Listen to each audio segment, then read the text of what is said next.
How are you, dear students? Hope you all are fine and enjoying good health at home. As you know that the weather is quite cold, so stay home and stay safe.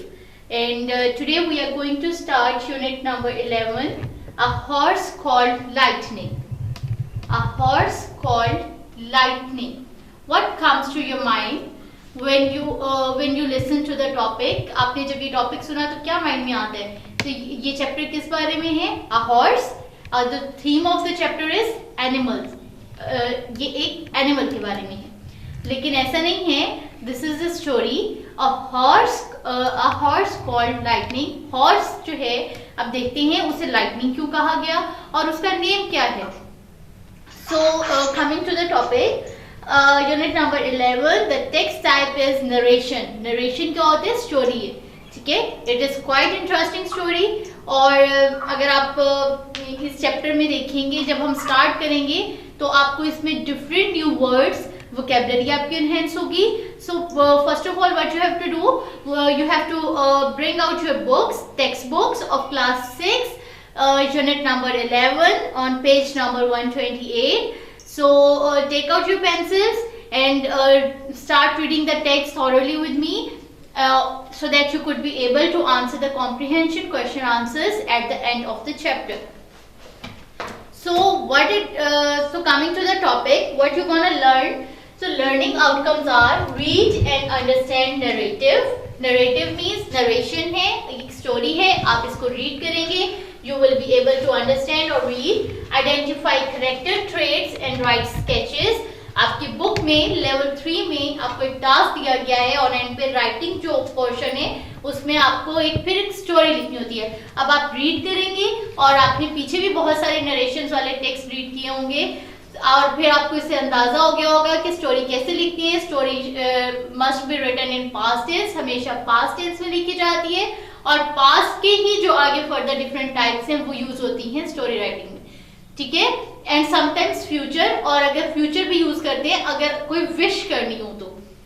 So you have to identify characters. अब आप इसमें देखेंगे, साथ साथ आप लोगों ने इसको क्या करना है बेटे, आपने इसको अंडरलाइन करना है. जो जो कैरेक्टर्स हैं उनको आप एक साइड पे लिखते जाएंगे. आप उन कैरेक्टर्स को लिखेंगे ताकि आप लोगों को याद रहे कि इस स्टोरी में क्या क्या कैरेक्टर था और उसने क्या कुछ किया, वो कैरेक्टर की अपीयरेंस क्या थी. आपने जब एक स्टोरी लिखते हैं तो राइटर हर चीज देखता है कि उसने जो कैरेक्टर बताना है. अगर आपने अपने बारे में लिखनी है तो आप किसी इंसिडेंट के बारे में कुछ लिखना है, तो अगर अपने बारे में लिखना है या कोई अपीयरेंस किसी की करवानी है तो आप ये देखते हैं कि वो कैसा दिखता है, how he looks, how he walks, ठीक है. तो ये सब चीजें जो है वो वोकैबुलरी में आ जाती हैं. That is learn to use variety of reporting verbs in direct speech. और फिर आप क्या कर सकते हैं, learn to use variety of reporting verbs in direct speech. और जो डायरेक्ट स्पीच है, मतलब जो डायरेक्टली आपने अपनी बात कहनी है, उसमें आप क्या कर सकते हैं, आप यूज कर सकते हैं बहुत सारे verbs, variety of verbs use कर सकते हैं. डिफरेंट न्यू वर्ब्स आप इसमें सीखेंगे, वोकैबुलरी आपकी एनहांस होगी. Punctuate the sentence using ellipse and dash.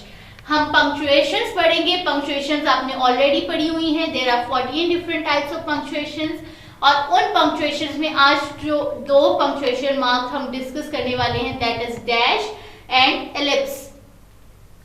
So you gonna learn in this chapter. Let's start reading. मैं जनरल साइज का ओवरव्यू भी आप लोगों को दे देती हूँ इस चैप्टर में क्या है, और फिर अभी आपके माइंड में क्या चल रहा है कि ये स्टोरी एक एनिमल के बारे में है, लाइटनिंग के बारे में. But let's read what this story is about. Jeremy stood front of the class dumbstruck. मतलब वो ऐसे खड़ा था जैसे अब यहाँ पे उन्होंने पिक में आपको बुक में शो किया हुआ है कि वो बिल्कुल ऐसे खड़ा था जैसे उसको कुछ नहीं पता, डम्ब है, बिल्कुल बोल नहीं पा रहा था और कंफ्यूज खड़ा था, ठीक है. He had a poem in his head already but no words came out of his mouth. जब कंफ्यूज होते हैं बच्चे तो क्या करते हैं कि उसके माइंड में जो है पोएम थी लेकिन वो उसको कह नहीं पा रहा था, वो उसके मुंह से कोई अल्फाज नहीं निकले, बिकॉज ही गॉट ब्लैंक. वो कंफ्यूज हो गया था स्टूडेंट्स के सामने. ही लूज हिज कॉन्फिडेंस. उसमें कॉन्फिडेंस नहीं था कि वो सबके सामने बात कर सके. ठीक है, द स्टैमर्ड जेरेमी, उसकी आवाज लड़खड़ाई, ठीक है, वो मतलब सिर्फ उसके मुंह से एक ही वर्ड जो है वो 3 दफा निकला, द। अब आपने देखा होगा कि द के साथ उन्होंने 3 डॉट्स यूज किए हैं, यू कैन सी द के साथ 3 डॉट्स यूज किए गए हैं, तो ये 3 डॉट्स क्या शो करते हैं कि उसकी बात अधूरी रह गई, ठीक है, the stammered Jeremy and then he stopped, और फिर वो रुक गया, it was easier to say that he ate his poem, और हाँ ये कहना मुश्किल नहीं होगा कि वो अल्फाज खा गया या वो अपनी पोएम खा गया।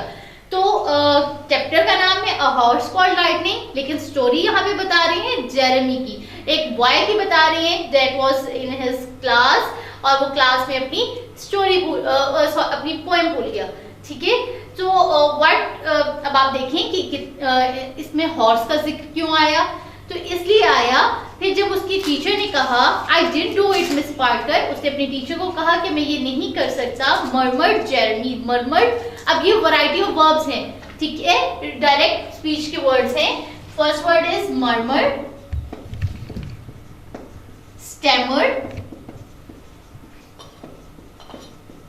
अब ये वर्ड्स क्या हैं, ये वर्ड्स हैं डायरेक्ट स्पीच में कि आपने डायरेक्टली अपनी बात कहनी है, तो मतलब वो मनमनाया, मरमट मीन्स मनमनाया कि उसको डायरेक्ट उससे बात की, और डायरेक्ट स्पीच क्या होती है, कोटेशन मार्क्स में लिखी जाती है, इन्वर्टेड कॉमास में लिखी जाती है, so he murmured and he stammered, I can see that, मैं देख सकती हूँ, स्टॉर्म्ड मिस पार्कर, तो third one is stormed, third word is stormed, stormed Miss Parker,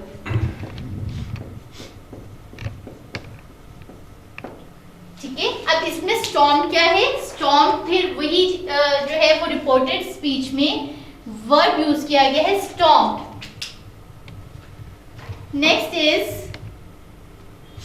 I can, this is the third time in as many days Jeremy Smalling, अब उसका Jeremy Smalling, अब Jeremy स्मॉलिंग का full name क्या है, Jeremy स्मॉलिंग, and this is the third time, उन्होंने कहा इतने दिनों में ये तीसरी दफा है कि आपने मुझे नहीं सुनाया, I want to see your parents, और मैं आपके पेरेंट्स से मिलना चाहती हूँ, with his head downcast, downcast means उसका सर झुका हुआ था, he trust back to his seat, अब ट्रस्ट बैक, अब उसने मूव करके अपनी सीट पे जाना था, तो यहाँ पे मूव करने को उसको क्या कहा गया, मूव करने के लिए, वॉक करने के लिए उन्होंने एक और वर्ड क्या यूज किया, वॉक की जगह पे trust back to his seat, well done Smalling, you have to underline these words, well done Smalling, you shrunk so much, you look like a mouse with its tail in between its legs, said Ella with a sneer, एक smile एक snare के साथ जो है Eli जो है उन्होंने कहा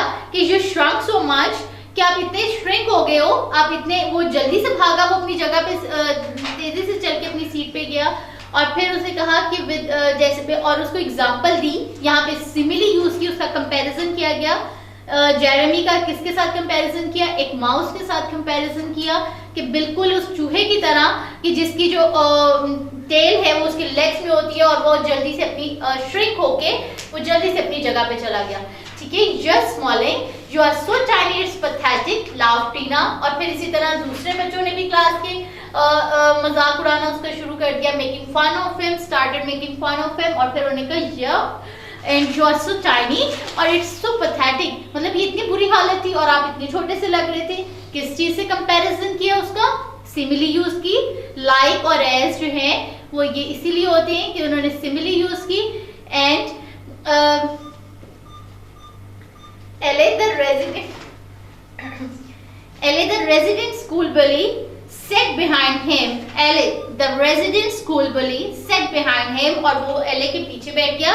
the resident school bully मतलब वो स्कूल में अक्सर ऐसा होता था कि वो बुली करती होती थी, एंड she used to और वो क्या करती थी कि वो स्टूडेंट्स का मजाक बनाती होती थी, और जो न्यू कमर्स आते थे उनके साथ उसने फन करना और and make fun of them, और उनको कंफ्यूज करती थी।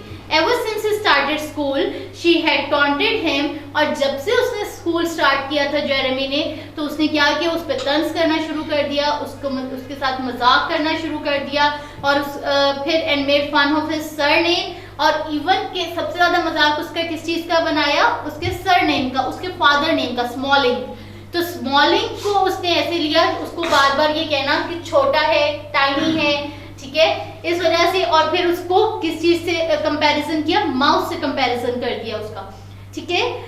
Then is and made sure everyone else in the class knew about it, और फिर वो इस चीज की और वो जो गर्ल थी वो इस चीज की यकीन दहानी भी करती होती थी that she make sure कि वो जो है क्लास में बाकी भी सब बच्चे जो हैं वो उसका मजाक बनाए, ठीक है। no one else wanted to talk to him, कोई और उससे बात नहीं करना चाहता था, no one wanted to talk to someone Ellie didn't like it didn't help that Tina who was huge thought of Ellie as her best friend, और वो ये समझती होती थी कि वो जो साथ लड़की थी जिसने नेक्स्ट उसको कहा था that it is really very tiny, तो वो भी जो थी वो समझती थी कि वो एले के बहुत अच्छी फ्रेंड है। सो इस चैप्टर में आप अभी तक हमने क्या पढ़ा कि एक स्कूल बॉय था जेरेमी, उसके साथ उन्होंने जो है जब से वो स्कूल ज्वाइन किया था, और वो जब जैसे ही क्लास में फ्रंट पे आता था वो कंफ्यूज हो जाता था और ही लूज हिज कॉन्फिडेंस, और वो कॉन्फिडेंस क्यों लूज करता था, क्योंकि उसके क्लासमेट्स जो थे वो उसका मजाक बनाते थे, ठीक है। और मजाक किस चीज का बनाते थे, they made fun of his surname, ठीक है। It's only been a month since the Smallings move to Australia, और अभी सिर्फ एक मंथ हुआ था कि वो ऑस्ट्रेलिया मूव किया था उन्होंने। Every day since then has been a day of misery and loneliness, और हर दिन उसके लिए क्या था, misery means परेशानी, loneliness means अकेला, means वो every day जो है उसके लिए ऐसा था कि वो हर दिन परेशान रहता था, और किस वजह से परेशान रहता था, इसी बुलिंग की वजह से। और he had no friends, और उसने कोई फ्रेंड नहीं बनाया क्लास में। Jeremy missed his old home, और फिर इस तरह जब वो अकेला रहता था और उसने अपने पुराने घर को मिस करना शुरू कर दिया, और उसने वो पुरानी रीडिंग्स जो है वो फायर प्लेस के पास बैठ के जो स्टोरी बुक्स रीड करता था, और उसने स्विंग्स लेता था जो गार्डन में, अपने पुराना स्कूल, अपने फ्रेंड्स, और इवन दो कि वो अपनी नेबर थी उनकी मिसेस पॉट, उनको भी वो मिस करता था। She used to bring scones, जो उनके लिए बिस्किट टाइप एक ईटेबल है, स्कॉन्स वो उसके लिए लेके आती थी हर हफ्ते। तो Jeremy gazed out of the window, अब गेज्ड लुक्ड, गेज का मतलब होता है लुक, देखना, उसने विंडो से बाहर देखा। अब यहाँ पे एक वर्ड जो है, पहले ये वर्ड यूज हुआ लुक, और लुक की जगह सेकंड टाइम पे उन्होंने क्या वर्ड यूज किया, गेज।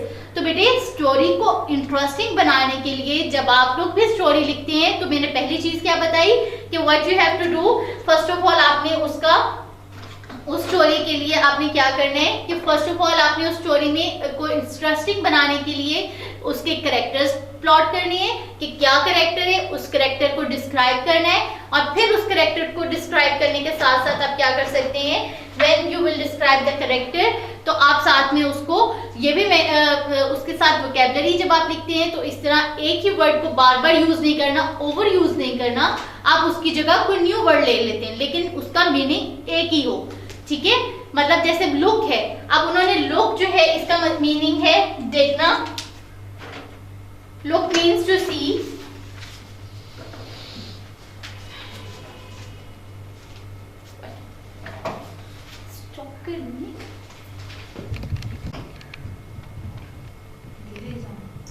सो बेटे पहले मैंने आपको क्या बताया कि स्टोरी राइटिंग में आपने कैरेक्टर लिखना है, ठीक है। जब आप एक स्टोरी राइट करने जा रहे हैं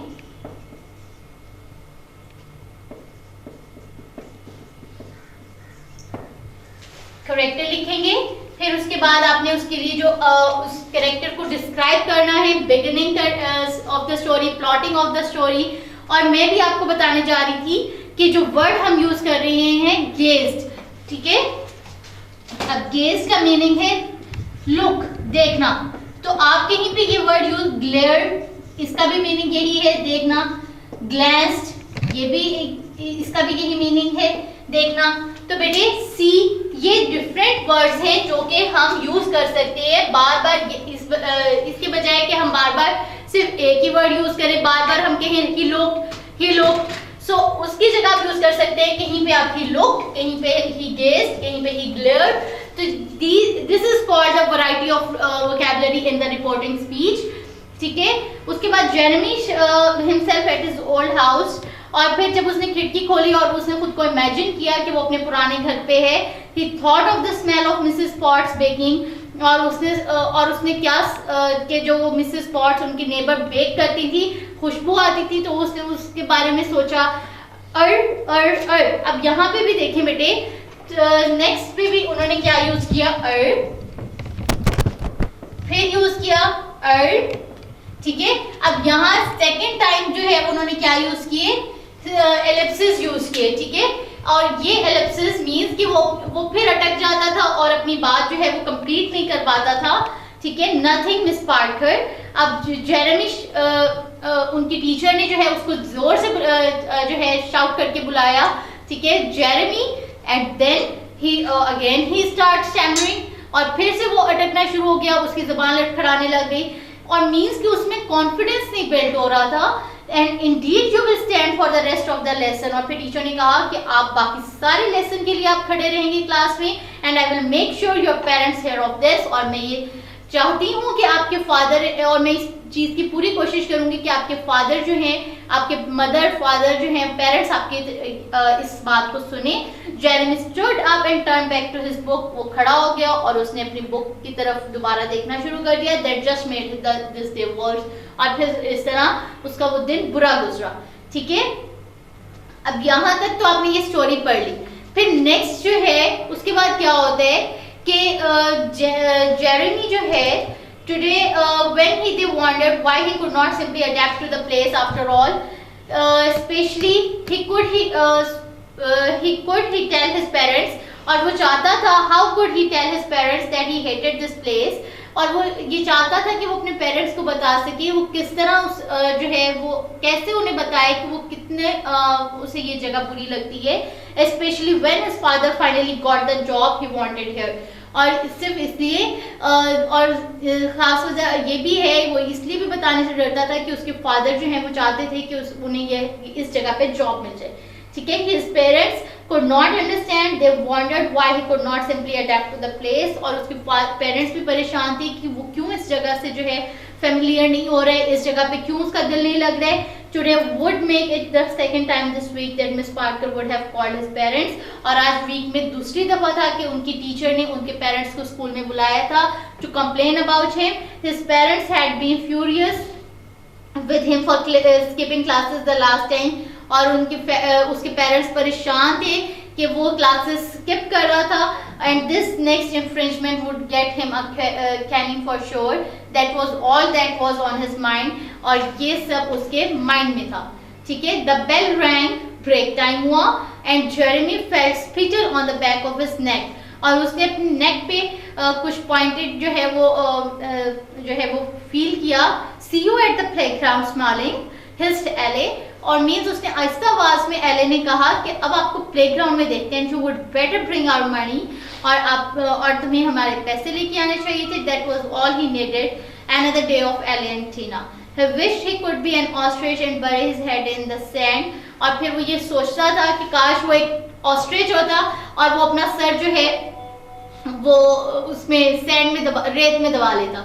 so the story is quite interesting. Story बहुत इंटरेस्टिंग चल रही है कि कैसे क्लास में जो है स्टूडेंट्स उसको तंग करते हैं। आप लोग भी बेटे श्योरली अपने क्लास फेलोज को ऐसे तंग करते होंगे ना।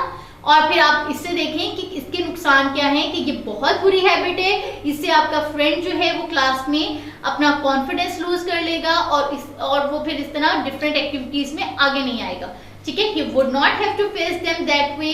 Jeremy mustered all the courage that he had and made his way to the playground। और फिर उसने अपनी सारी जो अपनी अंदर हिम्मत जमा की जितनी उसमें थी, और फिर वो प्लेग्राउंड की तरफ चला गया। एंड एले और Tina was already waiting for him. और फिर इस तरह वो भी उसके इंतजार में थी, ठीक है बेटे।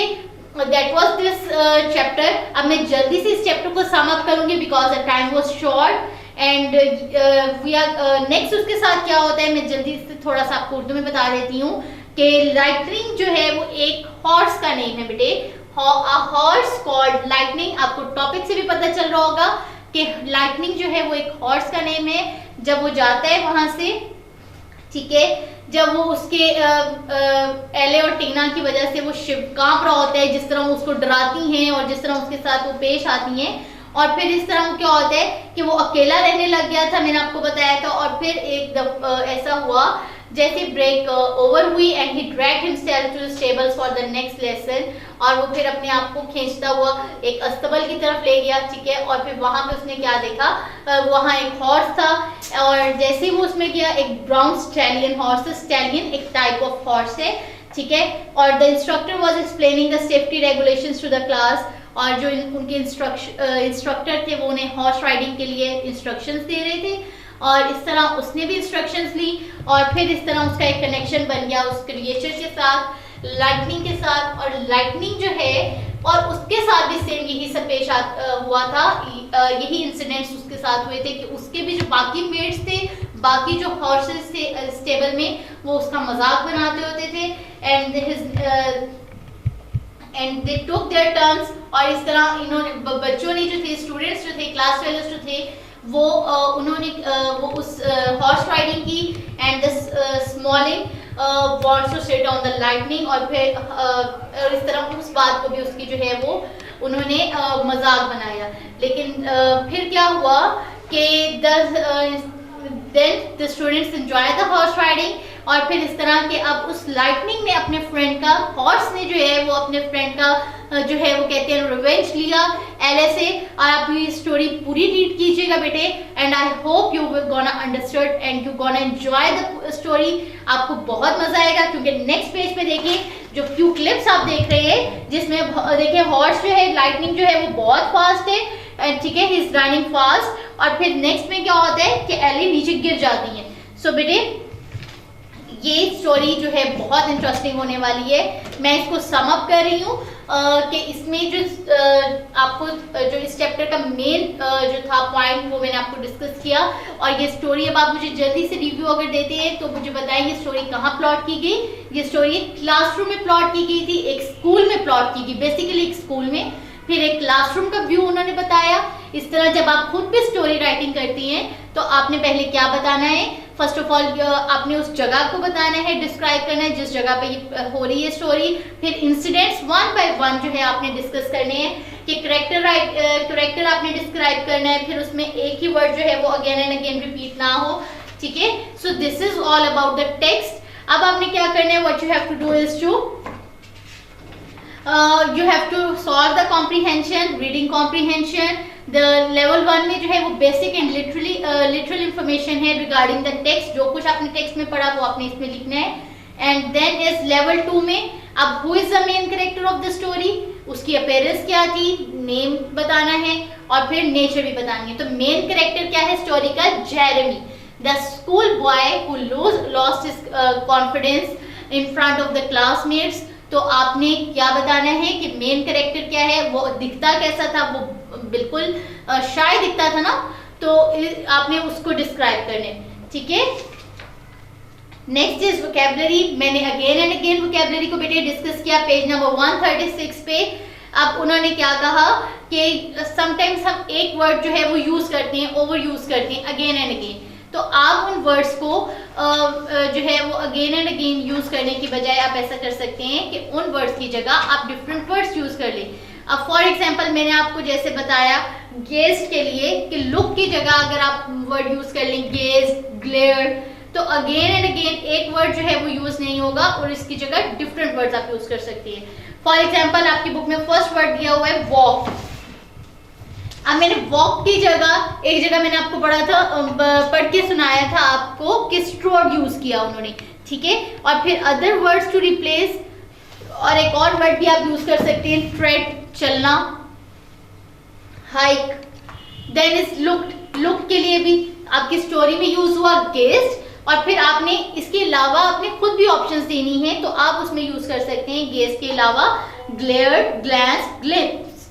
देन इज टुक, टुक उठाना, और इसकी जगह आपकी स्टोरी में क्या वर्ड यूज हुआ, स्नैच, ठीक है, उस छीनना, ठीक है। और इसकी जगह आप यूज कर सकते हैं ग्रैब, ठीक है, फिल्च्ड। नेक्स्ट इज स्कैर्ड, स्कैर्ड की जगह आप यूज कर सकते हैं, आपकी पोएम स्टोरी में यूज हुआ टेरिफाइड, खौफजदा, और आप इसमें यूज कर सकते हैं इसके अलावा फ्यूरियस भी यूज कर सकते हैं, फ्राइटेंड भी यूज कर सकते हैं, पेट्रिफाइड भी यूज कर सकते हैं। So these are the words, ठीक है। आप ओवर यूज वर्ड का मैंने लास्ट में बताया कि किस तरह आप जब स्टोरी इंटरेस्टिंग बनानी हो तो आप एक वर्ड को जो है वो अगेन एंड अगेन यूज नहीं कर सकते। ठीक है, आप उसको स्टोरी को इंटरेस्टिंग बनाने के लिए, उसको अच्छा बनाने के लिए आप उसमें डिफरेंट वर्ड्स जो है वो आप यूज करें। Next is grammar portion. So coming to the grammar, grammar में आपके पास है पंक्चुएशंस। पंक्चुएशंस क्या होती हैं बेटे? Punctuations it is the use of spacing, space देना, conventional science to understanding and correct reading of text. और जब आप रीड कर रहे होते हैं तो समटाइम्स राइटर जो है वो यूज कहीं पे स्टॉप होना है, कहीं पे पॉज करना है, कहीं पे अपनी बात अधूरी छोड़नी है या उस बात को एक्सप्लेन करना है, कहीं पे कोई क्वेश्चन वर्ड है, तो हमें इन पंक्चुएशन से भी पता चल जाता है कि राइटर जो है वो अपनी बात कंप्लीट करने वाले हैं या क्या कहते हैं। ठीक है बेटे, there are basically 14 punctuation marks. 14 punctuation marks होते हैं और आपके पास जो है आपकी मैंने यहाँ पे कुछ बोर्ड पे भी लिखे हैं, दैट इज फुल स्टॉप और period, commas, semicolon, colon, question mark, round brackets, exclamation mark, dash and Ellipsis. और इसके अलावा इन्वर्टेड कॉमास, कोटेशन मार्क्स, ठीक है, जो आप अपनी जब आपने कोई बात कहनी हो या कोई बहुत इंपॉर्टेंट बात कहनी हो या किसी के वर्ड्स को एज इट इज लिखना हो तो आप उसको इन्वर्टेड कॉमास और कोटेशन मार्क में लिखते हैं। इसके अलावा एक्सक्लेमेशन मार्क्स आप तब यूज करते हैं जब आप कोई बहुत हैप्पी हो या आपने जो है कोई ऑर्डर करना हो, फिर आप एक्सक्लेमेशन मार्क यूज कर लेते हैं। तो आपकी बुक में जो है वो क्या डिस्कस किया हुआ है, यूज ऑफ डैश, कि डैश हम कहाँ यूज करते हैं बेटे? ये ज्यादातर इनफॉर्मल राइटिंग्स में यूज किया जाता है और इनफॉर्मल राइटिंग्स में इसलिए यूज करते हैं कि sometimes to create different effects in the writing. आपकी स्टोरी में कुछ इंटरेस्टिंग इफेक्ट्स जो है वो उसके लिए आप ये यूज करते हैं dash. Dashes are more common in informal writing. They can be used in similar ways to commas or semicolons. ठीक है, सेमीकोलन्स और कॉमास की तरह ये मुख्तलिफ तरीकों में इस्तेमाल किए जाते हैं, जैसे कि और या फिर समटाइम्स इसलिए भी यूज किए जाते हैं कि कहीं पे वक्फा देना है, पॉज करना है और उसके बाद a writer might use dash to add extra information. The teacher, फिर डैश एंड यूजुअली स्कॉलर्स। ठीक है, हमें डांटती हैं तो ये किस लिए यूज हो जाता है? ये आप अपनी बात कंप्लीट करें, आपने वक्फा लिया, द टीचर, फिर डैश और फिर आप उन्हें क्या बताने वाले हैं? Who often gets cross when we are late. ठीक है, we really enjoyed it, just wanted to thank you, फिर dash, we really enjoyed it. आप अपनी बात कहना भी चाह रहे हैं और फिर आप पॉज लेते हैं, उसके लिए आप जो है उसमें यूज करेंगे डैश और फिर अपनी बात कंप्लीट करेंगे। मैं आपको एग्जांपल दे देती हूँ। Our teacher, अब आपने रुक गई हूँ, ठीक है, आप मेरे बोलने में भी जो है वो गौर कीजिएगा। Our teacher, मैं रुक गई हूँ, who generally cross when we get late. ठीक है, अब आपने यहाँ पे अपनी बात कंप्लीट की। इसके अलावा आपकी बुक में बेटे पेज नंबर 137 पे कुछ एग्जांपल्स दी हुई हैं। एले dash the resident school Bali set behind him. आपकी स्टोरी में भी बहुत सारे एग्जांपल्स हैं, आपने रीड करना है बेटे, थॉरली रीड द स्टोरी और इनको अंडरलाइन करेंगे। आपको बेटे पढ़ाने का मकसद यही है, इन सब चीजों को डिटेल में बताने का मकसद यही है ताकि जब आप नेक्स्ट खुद आप कुछ लिखना चाहो तो आप उस अपनी स्टोरी को, अपनी राइटिंग्स को इफेक्टिव कैसे बना सकते हैं। ठीक है, now look at this other example. अब उन्होंने एक और एग्जांपल भी दी है। That was all he needed another day of Elle and Tina. That was all he needed. अब मैं रुक गई हूं, ठीक है, पढ़ते पढ़ते मैंने मतलब मैं जब ये से पढ़ रही थी सेंटेंस को, that was all he needed, pause किया एंड देन टीना एंड एले। ठीक है, another day of Tina and Ellie. So this is about the dash. So what you have to do is to solve your exercise. आपने अपनी exercise solve करनी है बेटे। Page number 138 पे part B जो है, इसमें आपको कुछ पार्ट बी में right a short paragraph and include in it a dash for emphasis, और जोर देने के लिए अपनी बात पे और अपनी बात को की इंपॉर्टेंस को बताने के लिए आपने क्या यूज करना है, उसमें आपने उसमें डैश यूज करनी है। सो नेक्स्ट उन्होंने डिस्कस किया एलिप्सिस। मैंने लास्ट में भी बेटे वहां पे एलिप्सिस लिखा है, these are used to indicate excluded words in a phrase or paragraph। ये जो 3 dots हैं बेटे, इसका मतलब कि आपने कोई बात अपनी कंप्लीट करनी है और आप अपनी बात अधूरी छोड़ दी है, तो आप क्या यूज करते हैं, एलिप्सिस यूज करते हैं, ठीक है। और is used to show that some things have been deliberately left unsaid, मतलब कोई बात आप कहना चाह रहे हैं, आपने नहीं कहा। मैंने इसकी एग्जांपल यहाँ दी थी, आपकी स्टोरी से दी थी कि वो बोलना चाहता था और वो जब वो अटक जाता था, कंफ्यूज हो जाता था, तो उसने अर्ड के बाद 3 डॉट्स उसने लिख दिए। फिर उसने एक जगह और मैंने आपको एग्जांपल दी थी, स्टार्ट में द, ठीक है। वो अपनी बात कंप्लीट नहीं कर पा रहा था, तो अगेन एंड अगेन वो, जैसे अब आप लोग जब टीचर को सुना रहे होते हैं, the most interesting example is जब आप हमें सुनाते हैं बेटे, और अक्सर बच्चे क्या कहते हैं, द मैम फर्स्ट वर्ड तो बता दें। सो this is basically called the use of Ellipsis. जब हम लिखते हैं, वो तो आप सुनाने में कहते हैं ना, जब आप अटक रहे होते हैं, ठीक है, यू गॉट कंफ्यूज्ड और you were unable to pronounce the next word. तो फिर जब हम राइटिंग्स में इन सब चीजों को लेके आते हैं, तो फिर हम पंक्चुएशन मार्क यूज करते हैं बेटे, और पंक्चुएशन के लिए हम क्या यूज करते हैं, ये सॉरी एलिप्सिस यूज करते हैं, और एलिप्सिस ये होते हैं, ठीक है, जो 3 डॉट्स आप यूज करते हैं। नेक्स्ट इज बेटे your homework. This is all about today's lecture and hope you understand. And the homework is unit number 10, read plus understand. Also learn and solve work pages on book. आपने book पे work pages solve करने हैं and write question answers on notebook, और notebook पे आपने question answers लिखने हैं, ठीक है। इसके अलावा वोकैबुलरी वर्ड्स मैंने आपको दिए हुए हैं, मैं जल्दी से क्विकली इन वर्ड्स को रीड कर देती हूँ।